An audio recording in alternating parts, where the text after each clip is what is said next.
जनसंवाद न्यूज, सत्य आणि विश्वासाची बातमी। हाँ बताइए। नमस्कार आप सभी को। आप यहाँ आए और जो एक उल्लासनगर की प्रसिद्ध समाज सेविका सरिता खानचंदानी का जो कल दर्दनाक किस्सा हुआ उसके बारे में आप जो जानकारी देना चाहते हैं वो मैं आपके समक्ष प्रस्तुत हुआ हूँ। वो एक सत्य के लिए लड़ाई लड़ने वाली एक औरत थी। कितना भी बड़ा आदमी हो वो किसी से डरती नहीं थी, क्योंकि उसका हमेशा यही मानना था कि सत्य मेरे साथ है और सत्य जो है वो कभी पराजित नहीं होता। परिश्रम लगता है लेकिन पराजित नहीं होता। और मैं जो भी कुछ कार्य कर रही हूँ मैं शहर के भले के लिए कर रही हूँ, किसी भी लोभ या भावना से नहीं कर रही हूँ। और मेरा ये जो कार्य है या मुझे यहाँ भेजा गया है वो परमात्मा के द्वारा भेजा गया है। कुछ लोगों को परमात्मा किसी समाज कार्य के लिए ही भेजे जाते हैं और शायद मुझे उन्होंने इसी कार्य के लिए भेजा गया है। और इसीलिए हमारा पूरा परिवार उसके साथ हमेशा सदैव उसके साथ रहता था, क्योंकि जो भी उनका जो कार्य था वो हमेशा समाज के भले के लिए होता था, समाज के सुधार के लिए होता था। चाहे वो नॉइस पोल्यूशन हो या शहर में इलीगल पेड़ों की कटाई हो या कंक्रीटाइजेशन ऑफ रिवर हो या वाल्दुन नदी में पोल्यूशन हो या इलीगल बैनर्स हो या किसी भी तरह के करप्शन के इश्यूज़ हो, तो वो बहुत ही जुझारू तरीके से उठाती थी, लड़ती थी। और ये कोशिश उसका रहता था कि इस शहर में कानून का राज रहे और कानून की वो गुलाम थी। जैसे कि हम सब वकील जो हैं वो कानून के गुलाम रहते हैं। हम जो है कानून के तहत ही काम करते हैं और हमारा यही लक्ष्य रहता है कि कानून जो है सबसे वर्चस्व रहे। कानून के सामने कोई बड़ा नहीं होता, कानून के सामने कोई छोटा नहीं होता, कानून सबसे बड़ा होता है। और वो हमेशा कानून की लड़ाई लड़ती रही और इस लड़ाई में उसकी बेचारी की जान भी चली गई। कथन ऐसा है कि आज से कुछ 6 साल पहले जिया प्रदीप गोपलानी नाम की लड़की ने सरिता खानचंदानी से मदद मांगी थी कि मुझे मेरे ससुराल वाले मार रहे हैं, मेरे से दहेज का मांग कर रहे हैं, मेरे से डोमेस्टिक वायलेंस कर रहे हैं, मुझे उत्पीड़न कर रहे हैं और मुझे आप बचाइए, नहीं तो मैं यहाँ मर जाऊँगी। मैडम ने उसका ये डोमेस्टिक वायलेंस का केस लिया, 498 का केस लिया और उसकी जो है कोर्ट में लड़ाई लड़ी और आखिर में इसी साल जिया गोपलानी के फेवर में ऑर्डर आया, जिसमें उसे 15,000 महीना और अरियर्स वगैरह मिला के अराउंड 20 लाख के आसपास उसको पैसे मिलने वाले थे, जिसके लिए हमने कोर्ट में एग्जीक्यूशन एप्लीकेशन भी फाइल किया। आपको ये भी बता दें कि पिछले 6 सालों से जो जिया गोपलानी है उसको राशन पहुंचाना तक का काम जो है वो हम करते थे।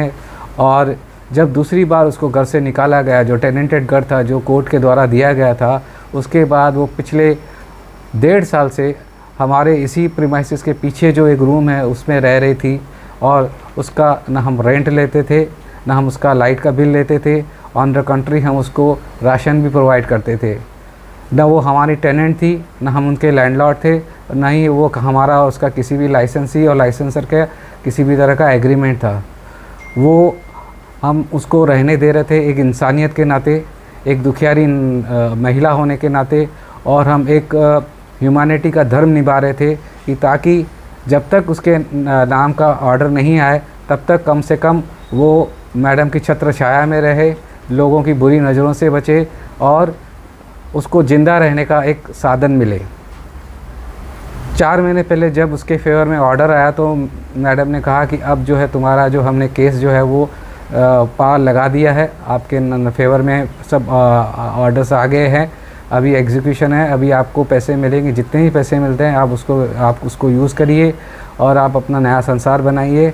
और जो मैंने अपना घर जो आपको दिया था रहने के लिए, बिना किसी भाड़े के, बिना किसी लाइट के बिल के या ग्रेचुइटस वे जिसे कहते हैं इंग्लिश में, मानवता के आधार पर तो वो अभी आप मुझे खाली करके दीजिए, क्योंकि वो जो रूम था वो मैडम ने अपने लिए आराम करने के लिए रखा था और पिछले 1.5 साल से मैडम उस रूम को यूज़ नहीं कर रही थी और इंसानियत के नाते जिया गोपलानी को दिया था और उससे कहा था कि ये आप यूज़ करो। जिया गोपलानी ने कहा कि मैं 2-3 महीने में ये घर खाली करूँगी और मैं आपको आपने ऑर्डर ला दिया और मैं ये घर छोड़ के जाऊँगी और मैं बदलापुर में घर ढूंढ रही हूँ और मैं बदलापुर में घर ले लूँगी। ये हमारी बातचीत चल रही थी। और परसों जब रात को हम 10:30 बजे ऑफ़िस बंद करके घर गए तो जिया गोपलानी ने रात को 11:30 पौने 12 बजे के आसपास सरिता मैडम को फ़ोन किया और उनसे कहा सिंधी में कि दीदी मुंहिंजी तबीयत कुछ ख़राब थी लगे, मूंखे कुछ सम्झ में नथो अचे, मां मुंझियल थी लॻा, प्लीज़ आप अभी का अभी आ जाइए और मुझे ज़रा देखिए। ये कई बार ऐसा हो चुका था, जिया को तकलीफ़ होती थी और मैडम जो है उसकी हर तकलीफ़ को दूर करती थी, चाहे वो मेडिकल की तकलीफ़ हो या किसी भी तरह का उसको कोई भी प्रॉब्लम होता था तो मैडम हमेशा उसको अपनी बेटी से भी ज़्यादा उसको मैडम ने उसको तवज्जो दी। अपनी बेटी को जितना प्यार मोहब्बत नहीं दिया उतना उससे ज़्यादा उसने जिया प्रदीप गोपलानी को उतना प्यार मोहब्बत दिया। उसका वो हमेशा हम उसको कहते थे तो वो हमेशा ये कहती थी कि ये दुखियारी है, इसको इसके पति ने, इसके घर वालों ने, इसके बच्चों ने इसको छोड़ दिया है, इसके माँ बाप ने इसको छोड़ दिया है, तो ये मेरा फ़र्ज़ बनता है कि मैं उसका ध्यान रखूं, उसकी देखभाल करूं और उसको किसी भी तरह का कोई भी तकलीफ़ नहीं हो। वो मेरी बेटी है और मैं उसकी माँ हूँ और मैं एज़ अ माँ उसके लिए जो भी काम करती हूँ वो उसके लिए मुझे आप कुछ ना बोले और मैं उसके लिए काम करती रहूँगी। ये उसका प्रेम था उस जिया प्रदीप गोपलानी की तरफ। 2 दिन पहले की बात है, जैसे मैंने आपको बोला कि फ़ोन करके बुलाया गया कि मुझे ठीक नहीं लग रहा है, आप आइए। जब मैडम रात को पौने 12 बजे वहाँ पहुँची तो वहाँ का नज़ारा ही कुछ और था। वहाँ अराउंड 20 लड़के और औरतें जो थी वहाँ पे खड़ी थी, जिसमें जो मेन जो लोग थे वो उल्लास फलके, ऋतिक, रोहित, उल्लास फलके की वाइफ और बहुत सारे जो लोग थे। ये मार्केट एरिया नहीं है, ये रेसिडेंशियल एरिया है। रात को 12 बजे 20 लोगों का उस वक्त पे होना एक प्री प्लान स्ट्रेटजी है। जैसे ही मैडम अंदर गई तो अंदर जाते ही उसकी प्लानिंग जो की थी उसने मैडम को ट्रैप करना था और उस ट्रैप में मैडम फंस गई और अंदर जाते ही चिल्लाने लगी, मैडम मुख्य छाजेला था मारो, मेरे को नहीं मारो मैडम, नहीं मारो, मेरे को नहीं मारो। ऐसा बोलते बोलते वो बाहर चली गई और पूरा सीन क्रिएट किया। और उसके बाद जो है वो जो वहाँ पे जो 20 लोग खड़े थे उन्होंने सब ने वीडियो बनाया और आज वो वीडियो जो है पूरे सोशल मीडिया में उन्होंने वायरल कर दिए हैं। ये जो धक्का जो था ये मैडम के लिए बहुत ही असहनीय था। उसने कभी उम्मीद नहीं की थी कि जिसको मैं अपनी बेटी से भी ज़्यादा प्यार करती हूँ वो ऐसा दुश्मनों के साथ मिलकर एक ऐसा प्लानिंग करके ऐसा मुझे फंसाया जाएगा।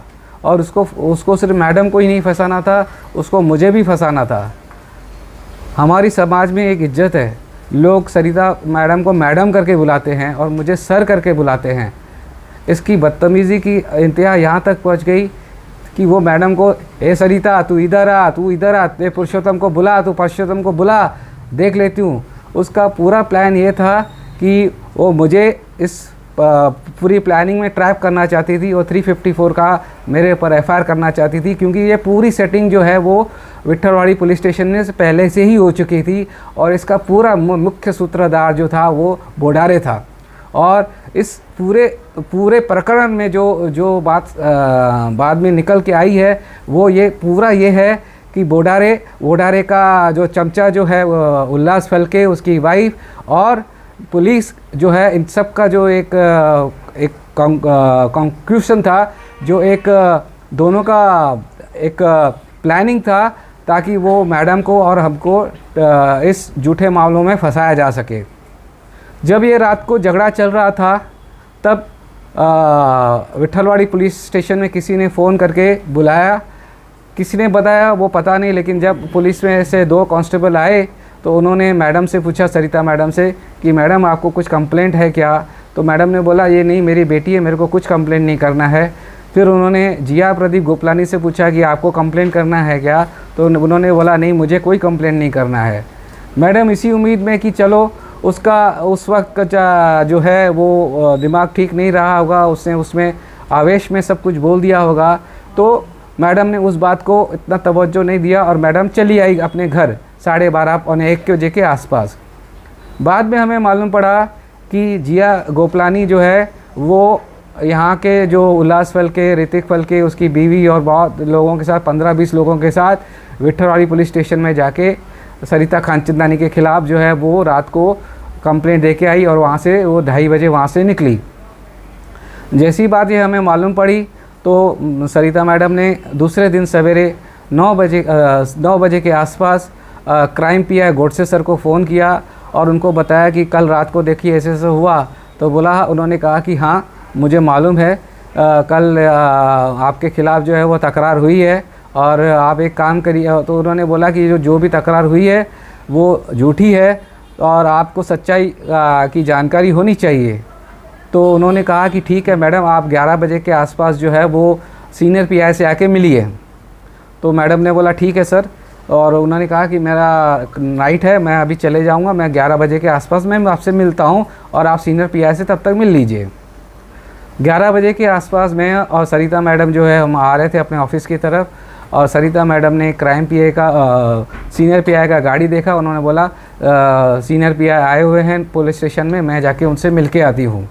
और वो मिल के आने के बाद वो 15 मिनट के बाद वो यहाँ पे ऑफिस में आई और मुझे उन्होंने कहा कि ये तो सब झूठी कंप्लेंट लिख के आए हैं। और तो मतलब ठीक है, उन्होंने झूठी कंप्लेंट लिखी है क्यों, लेकिन सच्चाई तो आपके साथ है, आप जो भी है जो सच्चाई है वो जाके आप बता दीजिए।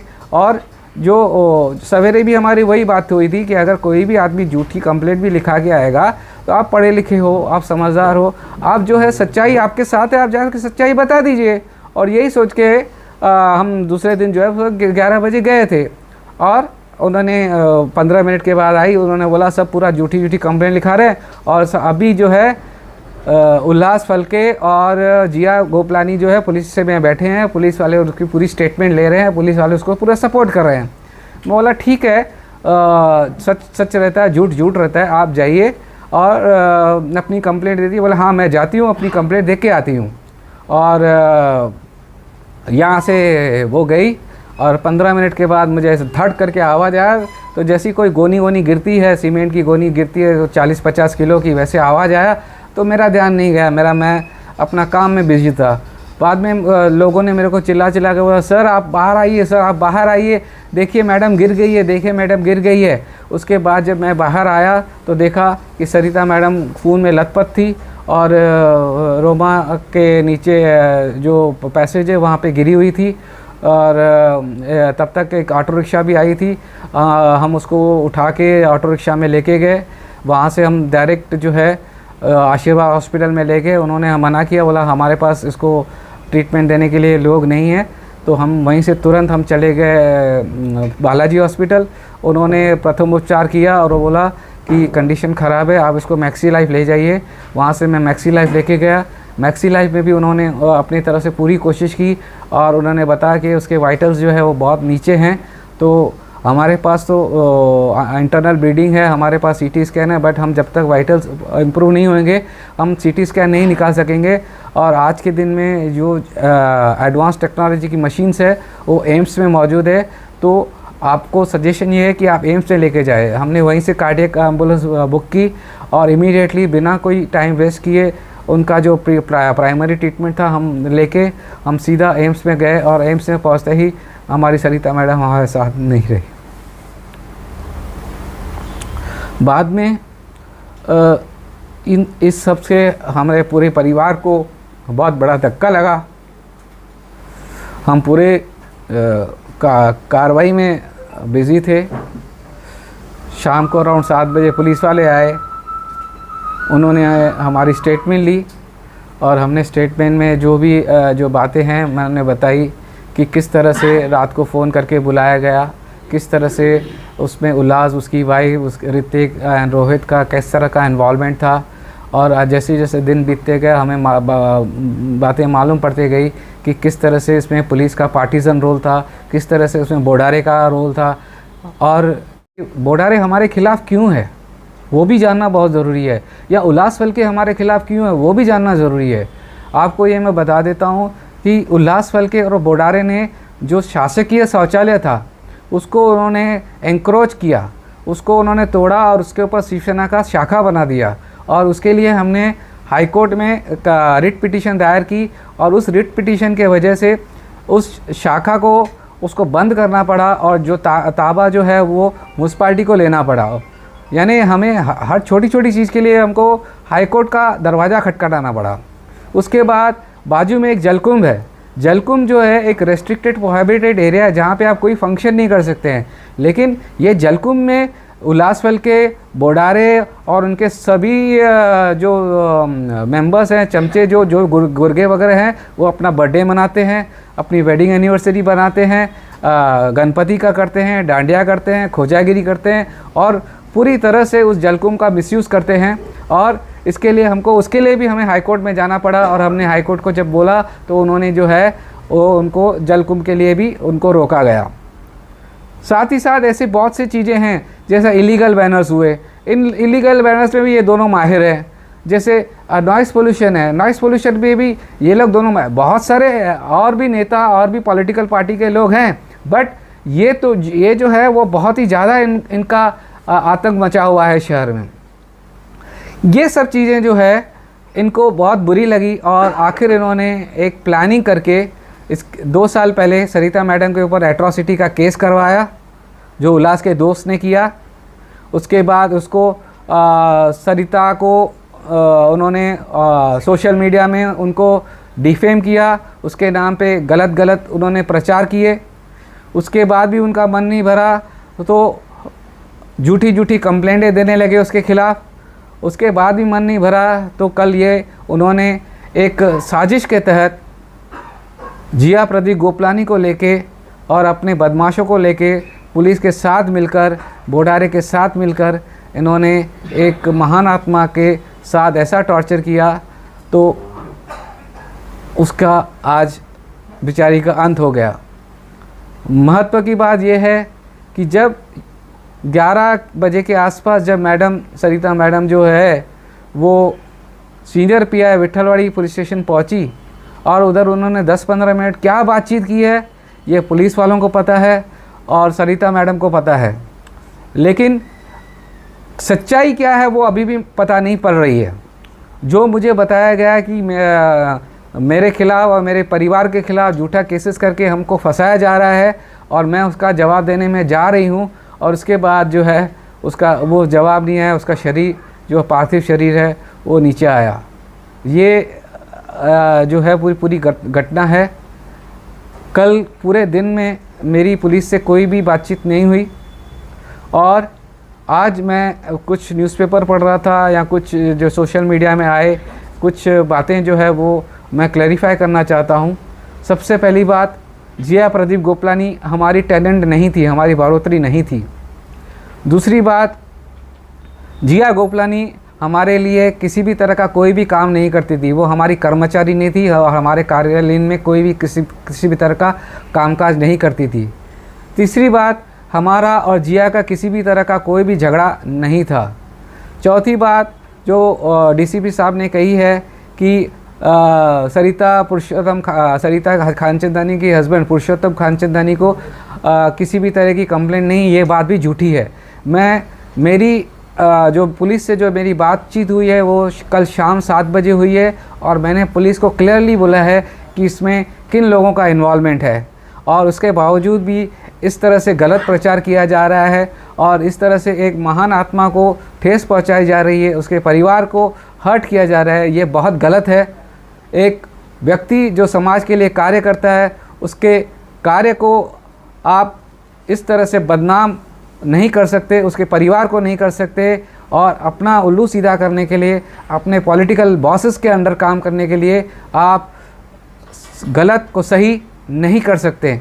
तो ये एक छोटा सा मेरे तरफ से आप लोगों को एक इन्फॉर्मेशन देना था, ताकि जो अफवाहें चल रही है, जो एक डेफेमेटरी कैंपेनिंग चल रही है, यहाँ जो एक महान आत्मा को मजाक उड़ाया जा रहा है, सोशल मीडिया में उसके खिलाफ क्लिपिंग्स डाली जा रही है, कहाँ की क्लिप कहाँ डाली जा रही है, किधर का मसाला कहाँ डाला जा रहा है।